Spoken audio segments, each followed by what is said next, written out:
नमस्कार, मैं हूं श्रीकांत उपाध्याय और आप देख रहे हैं भारत एक्सप्रेस न्यूज।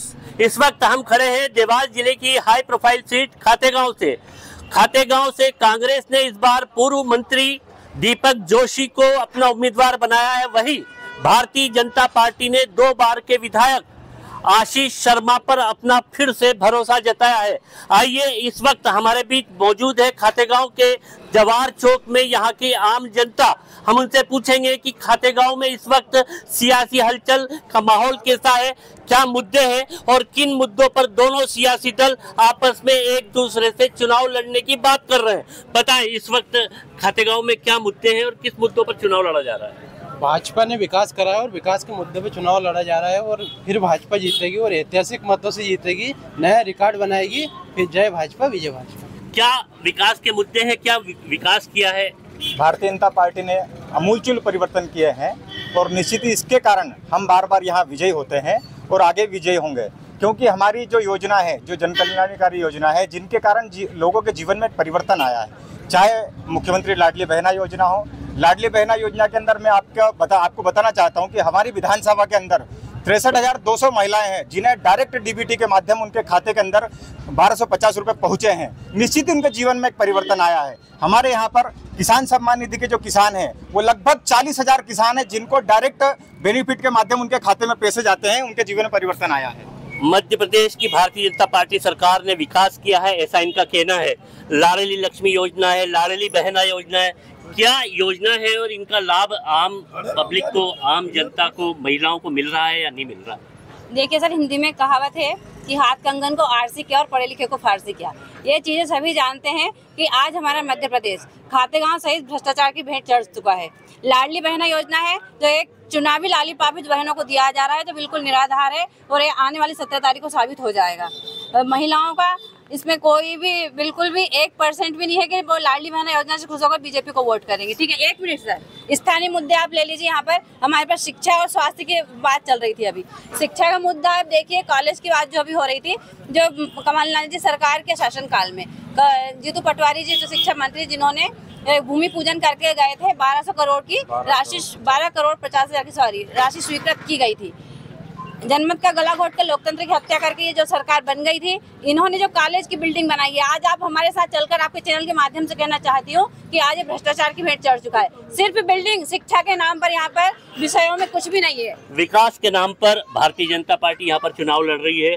बहना का कहना है कि लाडली बहना योजना लालीपाप है, वहीं जो विकास और शिक्षा और स्वास्थ्य के बारे में जो विकास आपने यहाँ किए वो छोटे साबित हो रहे हैं। बताएं क्या है? मैं मेरी भाभी जी को बताना चाहूँगा, लाडली बहना योजना के 4434 फॉर्म नगर खातेगांव परिषद में भरे गए थे, जिसमें हम गर्व से कह सकते हैं कि 4430 फॉर्म लाडली बहनों को 1250 रुपये मिले हैं। एक और इन्होंने झूठा लालीपाप चलाया कि जो गैस कनेक्शन योजना है वो पति के नाम से रहती है, महिला को नहीं। यह भारतीय जनता पार्टी का शासन है कि 1 हफ्ते के अंदर 5000 नाम परिवर्तन कर उन महिलाओं के नाम से करके उन्हें गैस कनेक्शन देने का काम और कोई कर सकती है तो भारतीय जनता पार्टी कर सकती है। भारतीय जनता पार्टी के क्षेत्र में आए विकास देख लीजिए आप स्वास्थ्य में देखिए। पहले के जमाने में मेरे दादाजी की उम्र के भैया खड़े थी, जब हम ढूंढते थे कि बच्चे जाने कहाँ जाएंगे, किसी आया को बुलाते थे। आज रात को 2 बजे भी आप अस्पताल जाएंगे, आपको वहाँ डॉक्टर से मिलेंगे, हर प्रकार की सुविधाएं मिलेगी, शिक्षा मिलेगी, स्वास्थ्य मिलेगी। और विकास अगर कोई कर सकती है उसे भारतीय जनता पार्टी कर सकती है। भारतीय जनता पार्टी के आला कमान ने सर्वे कराया, बहुत बड़ा सर्वे में जनता ने बहुमत दिया। जनता भगवान होती है, जनता ने हमारे विधायक के काम को चुना, तभी हमारे आला कमान ने हमारे विधायक को चुना। अगर इनके काम को चुना होता तो इन्हें काज छोड़ने की आवश्यकता पड़ती क्या जनाब? अगर विकास के बात पर हम बात करें तो इनको काज छोड़ने की जरूरत नहीं पड़ती। हमारे बीच में पूर्व विधायक कैलाश कुंडल मौजूद है। मैं उनसे जानना चाहूंगा कि अंतर विरोधों के बीच भारतीय जनता पार्टी के विकास के मुद्दों के बीच किस तरह से कांग्रेस का उम्मीदवार पूर्व मंत्री दीपक जोशी यहाँ पर अपनी नैया पार करेंगे। देखो, ये तो स्वाभाविक प्रक्रिया है कि सत्ता पक्ष का आदमी सत्ता पक्ष की योजनाओं की तारीफ करेगा, विपक्ष जो है उसकी कमजोरियां ढूंढेगा और विपक्ष सत्ता को आईना दिखाता है। जो जन आक्रोश की बात चली, हमारा काम है कि आप जो वादे कर रहे हैं जनता से, आपने जो कहा गया है, आखिर इसमें कितना विकास हुआ? और विकास हुआ तो जन आशीर्वाद यात्रा फिर निकाली गई और कोई बहुत बड़ा काम बताएं यहाँ पर कि जो हुआ है जनता के, किसान के हित में हुआ, मजदूरों के हित में हुआ, शिक्षा के हित में हुआ। जैसे इसने बताया अभी कॉलेज वाली बात है, भ्रष्टाचार चरम सीमा पर है। आपको पता होगा आपकी चैनल के माध्यम से, एक ठेकेदार ने आवेदन हाईकोर्ट में लगाया था कि मध्य प्रदेश की सरकार 50% कमीशन मांगती है, 50% का कम से कम लिया जा रहा है। अब कोई काम का 1 लाख मंजूर हुआ है, 50,000 में उसको काम करना है तो स्वाभाविक है उसकी मतलब क्वालिटी उतनी अच्छी नहीं हो सकती। और निश्चित रूप से एक बात जरूर कहना चाहूँगा कि भाजपा के लोग भारतीय जनता पार्टी के साथी जो कह रहे हैं, मैं किसी बात से असहमत नहीं होता हूँ, लेकिन वो खुद जाके देख लें कि जो बातें कह रहे हैं वो क्या सही जमीनी स्तर पर है। कांग्रेस में जिस तरीके से उम्मीदवार घोषित हुआ और उसके बाद से जो अंतर्विरोध कांग्रेस में बढ़ा, क्या कहना चाहेंगे, किस तरीके से इस विरोध को पाटेंगे? नहीं, देखिए राजनीतिक दल है, प्रजातंत्र है, विरोध हुआ। आप पिछले चुनाव में मेरे साथी लोग खड़े हैं, आशीष शर्मा के खिलाफ भयंकर विरोध हुआ, सड़कों पर आकर विरोध हुआ। ये राजनीतिक दलों की एक प्रक्रिया है, इसमें हर प्रजातंत्र पार्टी के कार्यकर्ता का हक है कि वो किसको पसंद करता है, किसको नापसंद करता है। लेकिन अंततः जाकर पार्टी जिसको उम्मीदवार बनाती है, उस पार्टी के ईमानदार कार्यकर्ताओं का धर्म होता है कि वो जिसको उम्मीदवार बना उसके लिए काम करे। कमीशन खोरी की भेंट चढ़ती भारतीय जनता पार्टी सरकार, क्या कहना चाहेंगे? देखिए, ये लोग केवल झूठे आरोप लगा सकते हैं। अभी हमारी भाभी जी बता रही थी कि लाडली बहना योजना अभी ही क्यों लेके आए, तुम करो तो पुण्य और हम करे तो पाप। आप आपके झूठे वचन पत्रों में कहते हैं कि हम महिलाओं को 1500 देंगे, वो सही है, हमने जो दे दी है वो गलत है। आप बता रहे कॉलेज का, मैं इनको बताना चाहता हूँ कि कॉलेज की राशि भारतीय जनता पार्टी के शिवराज सिंह चौहान जी की सरकार में स्वीकृत हुई थी। दुर्भाग्य से भूमि पूजन का सौभाग्य इनको मिला, स्वीकृत राशि हमारे समय पर हुई थी। ये बता रहे हैं हॉस्पिटल को लेकर, हॉस्पिटल की बिल्डिंग अभी आप जाकर देखिए, देवास जिले में सर्वाधिक सुविधा अगर स्वास्थ्य की कहीं पर है तो वो खातेगांव नगर में है। आप शिक्षा के क्षेत्र में मॉडल स्कूल को जाकर देखिए, इससे अच्छा कैंपस अगर कहीं हो तो हमको बता देना। प्रधानमंत्री आवास खातेगांव नगर में बिना किसी भेदभाव के सबका साथ, सबका विकास, सबके विश्वास के मंत्र को अंगीकार करते हुए दिए। मुस्लिम बंधुओं को सबका साथ, सबका विकास, ये कहना है भारतीय जनता पार्टी का। बताएं इस क्षेत्र में क्या विकास हुआ है? इनका विकास मैं बताऊं, सन 72 से मैं कांग्रेसी हूँ। यहाँ का कॉलेज ही हमने खुलवाया। सुभाष सोलंकी जब मुख्यमंत्री थे मध्य प्रदेश के, जब चंदू भैया, कैलाश कुंडल, पलक राम जी भादू, हमने जाके उनसे विरोध करा कि इन प्रधान के लड़के से शादी थी उस वक्त। एक डॉक्टर ये दवाखाने क्यों नहीं है, दवाखाने का शिलान्यास और पत्थर कौन ने लगा, वो देखा नाम अभी कांग्रेसियों का नाम है। और पिछले 10 साल में भारतीय जनता पार्टी ने मैं बता रहा था, एक सिरे से बता रहा हूँ। जल्दी सबसे ताजा उदाहरण ये बताऊं, खातेगांव के विधानसभा के जो पूर्व अपने विधायक जी खातेगांव में वार्ड नंबर 7 में बजरंग मंदिर है, शंकर मंदिर है, वहाँ पे आप चल के देखो 18 साल में गटर नहीं निकली। माननीय अध्यक्ष महोदय को मैंने लगाया, सीएमओ को लगाया, सड़क मेरे पीछे सड़क, ये भैया को मैंने 50 चक्कर लगाया। ये बीजेपी के वरिष्ठ नेता हैं, आज तक कहीं का फावड़ा लेके नहीं गया। और आप इनकी जाके 7 नंबर में देखो की स्थिति। हमारे बीच में युवा मौजूद हैं, आइए हम पूछते हैं कि किस तरीके से युवाओं के बारे में इस सरकार ने, यहाँ के विधायक ने क्या योजनाएं लागू की, क्या है काम, बताएं आप क्या योजना है युवाओं के लिए, किस तरीके से आप देखते हैं इस क्षेत्र को? सर, युवाओं के लिए तो प्रदेश स्तर पर अगर देखा जाए तो एक लंबे समय तक युवाओं को इंतजार कराया जाता है भर्ती परीक्षाओं के लिए।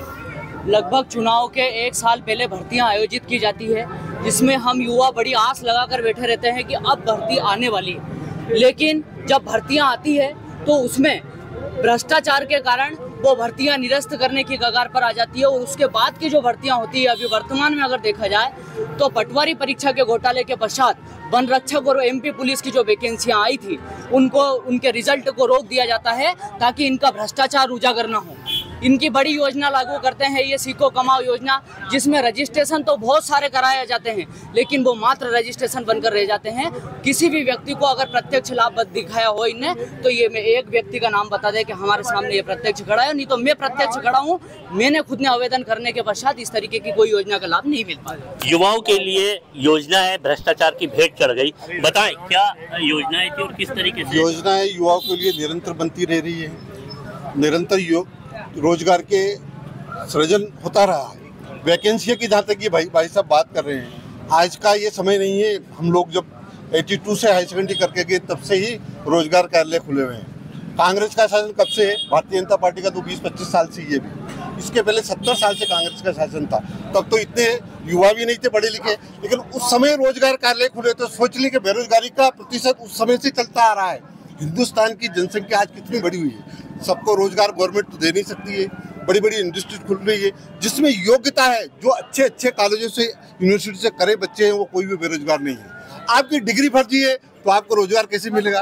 अच्छे इंस्टीट्यूट से यदि आपने कोर्स किया है तो आपको रोजगार, आपके कंपनियां करोड़ों रुपए पैकेज देके लेके जा रही है। चाहे विदेश में हो तो हिंदुस्तान के सबसे अधिक बच्चे विदेशों में आज रोजगार कर रहे हैं। IT सेक्टर हो, मेडिकल सेक्टर हो, सभी सेक्टरों में बच्चे विदेशों में अपना नाम कमा रहे हैं। सभी क्षेत्रों में विदेशों में लड़के अपना काम कर रहे हैं, कहाँ नाम कमा रहे हैं, क्षेत्र में विकास कर रहे हैं। बताएं क्या किस तरीके से इस क्षेत्र में विकास हुआ है, देखते हैं आप। इन लोगों को, भारतीय जनता पार्टी को विकास बताना पड़ रहा है, लोगों को हुआ नहीं है कहीं भी। ये सब आप भी घूम रहे हैं सब दूर, इनको जा जाके कान में बताना पड़ रहा है हमने विकास किया है, पर है नहीं विकास कहीं भी, सिर्फ कागज पे है। आज देख लो प्रधानमंत्री आवास में कितना घोटाला हुआ है, 2-2 बिल्डिंग बनी हुई है, उसको आवाज दे रहे हैं। आज सुरक्षा अनुदान किसको मिला है?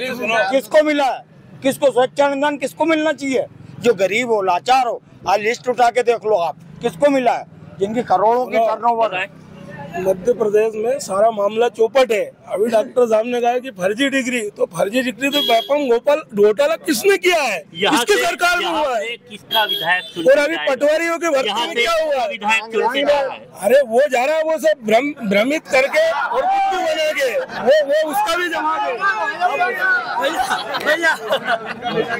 हाँ बताइए, शांति बोल रहे हैं कि रोजगार के अवसर जी IIT एम्स जैसे संस्थान किसने दिए? कॉलेज ने, कांग्रेस ने दिए। लेकिन हमारे देश का दुर्भाग्य है कि आज भी युवाओं को विदेश जाकर अपने जीविकोपार्जन का माध्यम बनाना पड़ रहा है। अभी स्वास्थ्य या हॉस्पिटल की बात चल रही थी, बिल्डिंग से कुछ नहीं होता है। बिल्डिंग में आप जाकर देखिए, ये भाई साहब बता रहे थे कि रात के 12 बजे आप जाकर देखिए कि आपको व्यवस्था मिलेगी। आप मेरे साथ दिन के 12 बजे चलिए, दिन के 12 बजे चलिए, डिलीवरी वाली महिलाओं के लिए सीजनल ना नॉर्मल डिलीवरी की कोई व्यवस्था यहाँ पर नहीं है, प्रसूति से पहले और प्रसूति के बाद। दोनों ही दल अपनी अपनी उपलब्धियों को गिना रहे हैं। हमारे बीच में आम आदमी मौजूद है, मुझसे पूछते हैं कि इस क्षेत्र में क्या विकास हुआ है, कौन से दल को यहाँ पर बहुमत मिलने वाला है, बताएं। सब किसान मीटर के पास ही खड़ा रहता था, बिजली के पास ही खड़ा रहता था। जब लाइन आती तो रात भर जगते थे और लाइन नहीं रहती थी।